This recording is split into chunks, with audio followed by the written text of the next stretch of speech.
हाय दोस्तों, my name is SK और मैं कुछ आपके 10th क्लास कुछ फ़ायदे बताना चाहता हूँ आपको, क्योंकि मैंने ग्रेजुएशन किया है लेकिन मेरे 10th में मार्क्स बहुत कम है। इसके वजह से मेरे बहुत कुछ मुझे परेशानियाँ आती हैं, जो हम चाहते हैं कि मैं अपना ओपिनियन किसी और भी दोस्तों भाइयों को शेयर करूँ कि वो ये परेशानी ना झेलना पड़े उसको। कि कम मार्क्स लाने से बहुत ही नुकसान है, बहुत ज़्यादा नुकसान है। क्योंकि बहुत ज़्यादा नुकसान इसलिए है कि आप तो पहले नंबर की इसमें कम मार्क्स होने की वजह से आपको खुद भी अच्छा नहीं लगता। जैसे मुझे भी मैंने किया था, क्या बोलूँ मैं, जैसे मैं किया था, मैंने 10th 13-14 में पास किया था। मैं ग्रेजुएशन हूँ लेकिन मुझे अभी भी अफ़सोस रहता है कि मैं कुछ करना चाहता था। 10th में बहुत अच्छे मार्क्स होते हैं तो मैं ये पा सकता था, ये ला सकता था, ये कर सकता था, लेकिन मुझे ऐसा लगा नहीं, मैंने किया नहीं।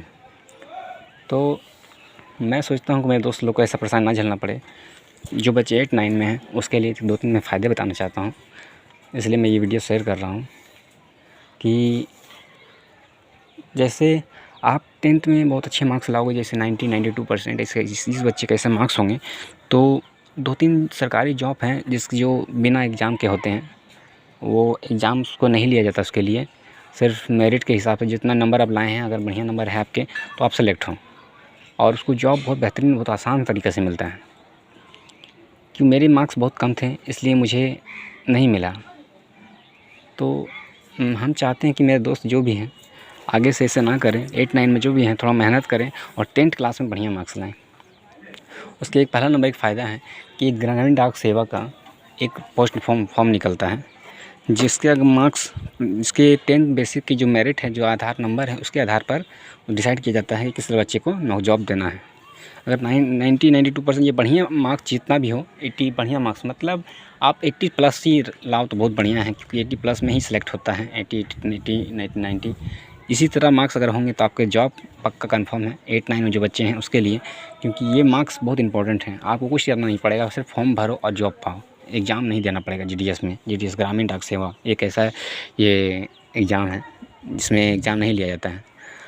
और इसके लिए और एक ये फ़ायदा है, और एक फ़ायदा है कि आप वेस्ट बंगाल में या कहीं भी स्टेट गवर्नमेंट, मतलब स्टेट गवर्नमेंट में एक फॉर्म निकलता है, जैसे आपको ITI करने का शौक़ है तो बहुत सारे बच्चे को पैसा लग जाते हैं, जो प्राइवेट से करते हैं, जिसके कारण उसे पैसे बहुत सारे खर्च हो जाते हैं। जिसके पास गरीब आदमी, जो गरीब बच्चे हैं, जो पढ़ नहीं पाते हैं, उसके पास ITI करने का शौक़ होता है लेकिन वो कर नहीं पाते हैं क्योंकि उसके पास पैसे नहीं हैं, और जिसके पैसे भी हैं तो फिर बहुत ज़्यादा मात्रा में खर्च होते हैं, ज़्यादा मात्रा में लगते हैं। जैसे 35,000 30,000, मैंने जहाँ तक जानता हूँ, मैं इसलिए बता रहा हूँ, 35,000 30,000, किसी बच्चे को 40,000 तक लग जाते हैं, क्योंकि उसके मार्क्स बहुत कम होते हैं, इसलिए वो प्राइवेट में चला जाता है। दोस्तों, मैं यही बताना चाहता हूँ कि आप 9-10 में हो तो आप संभल जाओ, क्योंकि मुझे बहुत परेशानी हुई है। अगर ITI 10th के बाद अगर ITI करना है आपको, तो 10th में मार्क्स बहुत अच्छा लाओ, जिसके कारण आपको एक फॉर्म, वेस्ट बंगाल का एक फॉर्म, स्टेट गवर्नमेंट का कोई भी एक फॉर्म निकलता है, जिसका ITI के मतलब 10th के बेसिस पे।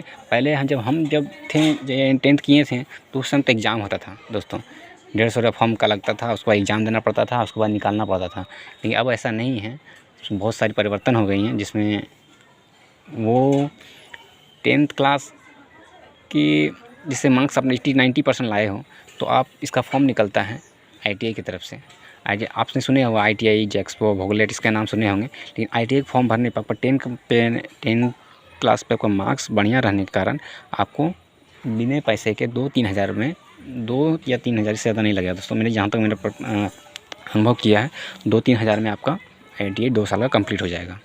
क्योंकि नंबर आप 10 बहुत महत्व रखता है, 10 में आपको नंबर बहुत बढ़िया लाना पड़ेगा। इसलिए आपको ये अपना दोस्तों मेरे पास थे पॉइंट जो बताने के लिए 8-9 बच्चे के लिए, क्योंकि मैं बोलूँगा आप 10th में बहुत अच्छे मार्क्स लाओ। बाकी मेरा और सेकंड वीडियो जो आएगा मैं उसमें बताऊँगा कि 10th के बाद क्या क्या करना है, बढ़िया नंबर लाना है, उसके बाद क्या करना है, मैं आगे सेकंड वीडियो में बताऊँगा दोस्तों। मैं ये अपना ओपिनियन शेयर इसलिए किया कि आगे जो भी मेरे छोटे भाई या बड़े भाई हैं, जो भी अब 9-10 में हो, उसको थोड़ा रिलैक्स मिले, आराम मिले, रास्ता मिले और गाइडलाइंस मिले। कोई मेरे टाइम पे कोई बताने वाला नहीं था दोस्तों, लेकिन मैं आपका भाई आपका साथ ज़रूर दूंगा और बताऊंगा कि किस लाइन पे जाना चाहते हो। अगर आप कुछ सवाल हैं तो आप मुझे कमेंट कर सकते हैं। थैंक यू दोस्तों, गुड नाइट।